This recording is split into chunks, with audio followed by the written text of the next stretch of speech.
भारतात ॲपलचे कारखाने उभारू नका, मी भारतात उत्पादनासाठी इच्छुक नाही, देशांतर्गत उत्पादनावर लक्ष केंद्रित करा।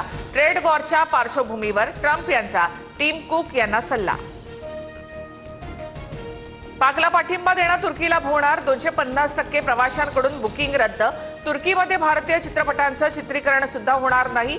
जामिया मिलिया इस्लामिया विद्यापीठाकडून सुद्धा इनोनो सोबतचा करार स्थगित।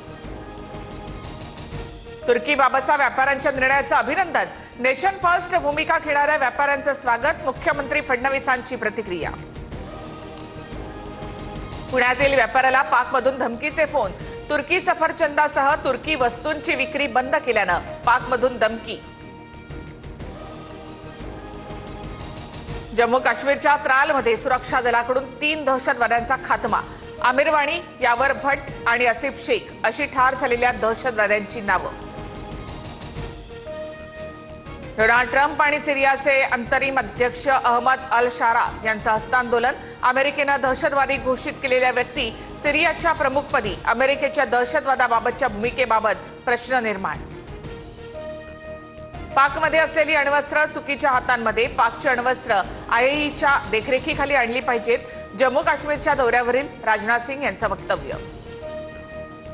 ऑपरेशन सिंदूर आधी मोदींच्या एनएसए सीडीएस लष्करी अधिकाऱ्यांसोबत 45 गुप्त बैठका।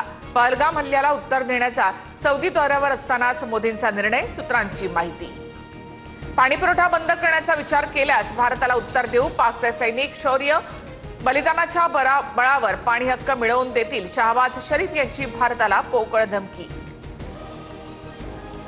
भारताच्या हल्ल्यामुळे पाकिस्तानमधील एअरबेसचं मोठं नुकसान, दशकांपासून सुरू असलेल्या संघर्षातील सगळ्यात मोठा हल्ला, अमेरिकेच्या वॉशिंग्टन पोस्ट या वृत्तपत्राकडून विश्लेषण।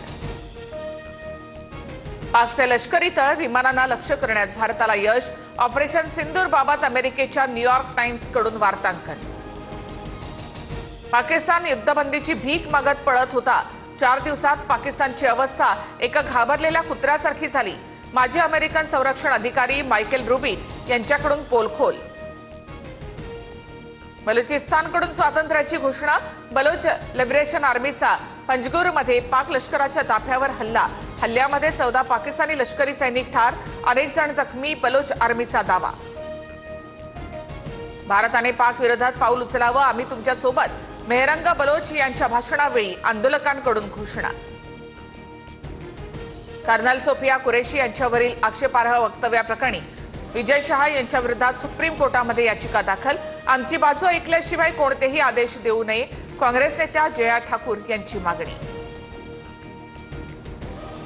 ब्लॅकस्टोन राज्यामध्ये 5,000 कोटींची थेट परदेशी गुंतवणूक करणार, 27,000 तरुणांना रोजगाराची संधी उपलब्ध होणार, मुख्यमंत्री फडणवीस यांच्या उपस्थितीमध्ये सामंजस्य करार।